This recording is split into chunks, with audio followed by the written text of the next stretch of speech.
नमस्कार। आज हम बात करते हैं व्यक्ति के जीवन में जो घटनाएं घटती हैं। वो घटनाएं किसी एक के लिए अच्छी होती हैं और वही घटनाएं किसी दूसरे के लिए अच्छी नहीं होती। जो चीजें जो बातें किसी एक के लिए सही होती हैं वही दूसरे के लिए गलत होती हैं। जैसे मिसाल के तौर पे श्री रामचंद्र जी का वनवास रामायण, ये किसी के लिए भी अच्छा नहीं लगता। रामचंद्र जी को वनवास मिल गया, वन चले गए, लेकिन यही बात देवताओं के लिए सबसे अच्छी है।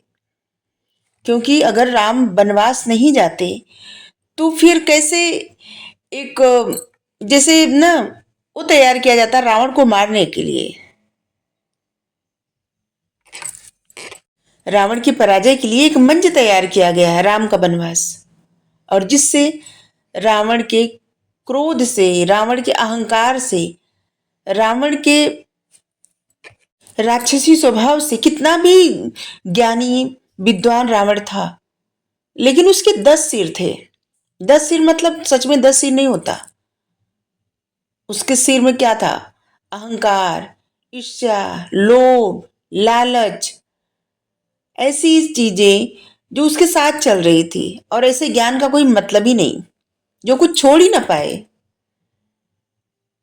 जो सब कुछ ज्ञान के साथ लेके चलता है ना, फिर उसके ज्ञान का कोई मतलब नहीं होता और उसका अंत भी दर्दनाक रहता है। और वो ज्ञान किसी के काम भी नहीं आता। और रावण कुछ छोड़ नहीं पाया, और इसीलिए 10 सिरों वाला रावण। जैसे एक घटना है कि एक शिकारी रास्ता भटक गया था जंगल में, और उसको समझ में नहीं आ रहा था कि अपने घर कैसे जाए। ऐसे कई दिन बीत गए और वो जंगल में भटकता रहा। उसको रास्ता मिल ही नहीं रहा था। जंगल एक भ्रम होता है, जंगल जिससे जंगल में कोई अगर भटक गया तो बार बार एक ही जगह आ जाता, कहीं भी जाए उसे रास्ता मिलता ही नहीं। और इसीलिए जंगल में सबसे ज्यादा खतरा इसी बात का रहता है कि रास्ता ना भटक जाए। जानवरों से ज्यादा खतरा रहता है इस बात का। तो एक शिकारी जंगल में रास्ता भटक गया और रात में जंगली जानवरों से बचने के लिए वह एक पेड़ पर चढ़ गया और जाके उस पेड़ पे बैठा। उस पेड़ के नीचे एक शिवलिंग था। और जब वो पेड़ पे चढ़ा तो बेल का पेड़ था। और उसमें से जब बचा बचा के वो चढ़ रहा था, क्योंकि उसमें कांटे होते हैं, और जिससे पेड़ से पत्ते झड़ने लगे। और जो पत्ते झड़ते जाते थे, कुछ पत्ते शिवलिंग पे चढ़ गए अपने आप, और जिससे शंकर भगवान प्रसन्न हो गए और शिव जी प्रकट हो गए वहां पे। मतलब यही उसकी उपासना थी। शिव जी प्रकट हो गए, शायद इसीलिए भोलेनाथ को भोलेनाथ कहा जाता है। शिव जी प्रकट होकर के उस शिकारी को वरदान दिए, मतलब उसको मोक्ष प्रदान कर दिए। इतनी से मतलब कितने उसके लिए तो आसान ही था। लेकिन शिव जी प्रसन्न हो गए थे इसी बात से, क्योंकि उनके ऊपर वो बेलपत्र गिर गया था। तो ये शिकारी के लिए अच्छा ही हुआ ना, अवसर था शिकारी के लिए। रास्ता भटकना चाहे उसके लिए कितना भी बुरा हो, लेकिन उसको मोक्ष की प्राप्ति हुई। कितना अच्छा अवसर मिला उसको, परिणाम कितना अच्छा हुआ। इसलिए जिंदगी में जो भी घटनाएं घटती है व्यक्ति के, उसका परिणाम जो होता है ना, वो बेहतर होता है। लेकिन परिणाम बाद में पता चलता है, तुरंत नहीं पता चलता। कभी कभी अच्छी बातों का परिणाम बहुत बुरा होता है, और कभी कभी बहुत गलत बातों का भी परिणाम बहुत अच्छा होता है। क्योंकि सीख मिलती है, दोनों से सीख मिलती है। जब जीवन में अच्छी परिस्थिति रहती है तो इंसान सीख नहीं पाता, व्यस्त रहता है उन सुखों को, इस तरह से अपना के बैठता है जैसे कि ये सुख कभी जाएंगे ही नहीं, हमेशा साथ ही रहेंगे, और सीख नहीं पाता, व्यस्त रहता उसी में।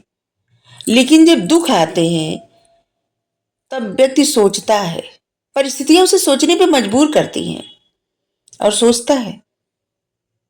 और शायद इसीलिए कहा गया है कि किसी भी आविष्कार की जननी आवश्यकता ही है। सोचने की आवश्यकता तब पड़ती है जब परिस्थितियां विपरीत रहती है। अच्छी परिस्थिति में कोई सोचता ही नहीं, और इसीलिए विपरीत परिस्थितियों में व्यक्ति सीखता है, समझता है। एक तरह से उसके लिए अवसर रहता है अपने जीवन को अच्छा बनाने के लिए। किसी के जीवन में कोई भी घटना ऐसे ही नहीं आती, उसके परिणाम को पहले ही तैयार करके रखा जाता है। जिसे वामन पुराण में है कि किस तरह से राजा बलि असुरों का नेतृत्व करते थे और महान भक्त थे भगवान के। उनमें अच्छाई ये थी कि वो भगवान के महान भक्त थे, लेकिन वो नेतृत्व करते थे असुरों का। और समुद्र मंथन में भी वो असुरों का नेतृत्व किए थे और सभी देवों को हराए भी थे। और इसी कारण विष्णु भगवान जी वामन अवतार लिए थे और उनसे 3 पग भूमि मांगे थे। और जहां पे अपना सर तीसरा पग रखते हैं बाली के सिर पे, क्योंकि बाली क्या था ना कि वो महान भक्त था। असुरों के लिए उसकी कमी थी, लेकिन देवताओं के लिए ये तो अच्छा था। तभी तो बाली पराजित हो गया, और नहीं तो पराजित नहीं हो पाता, क्योंकि भगवान में उसकी आस्था थी, वो मानता था। और इसीलिए ये जाना कि भगवान आए हैं और वो अपना शीश झुका दिया तीसरे पग के लिए। तो इसी तरह से कोई भी परिस्थिति किसी एक के लिए सही होती है तो दूसरे के लिए गलत होती है। कोई भी बात किसी एक के लिए अच्छी होती है तो दूसरे के लिए गलत होती है। ये हर चीज हो, मतलब किसी के भी लाइफ से। और कुछ भी, जैसे छोटी सी बात समझिए, किसी की लाइफ में कोई घटनाएं घट रही हैं जो उनके हितैषी रहते हैं, उनको दुख होता है कि क्या हो रहा है। लेकिन वहीं पे जो शत्रु रहते हैं या जो चिढ़ने वाले रहते हैं, उनको आनंद होता है, उनको इसी बात से आनंद होता है। तो इसी तरह से जीवन में कोई भी घटनाएं, कोई भी परिस्थिति किसी एक के लिए सही होती है, दूसरे के लिए गलत होती है। कोई भी परिस्थिति सभी के लिए ना तो सही होती है, ना तो सभी के लिए गलत होती है। Thank you. राधे राधे।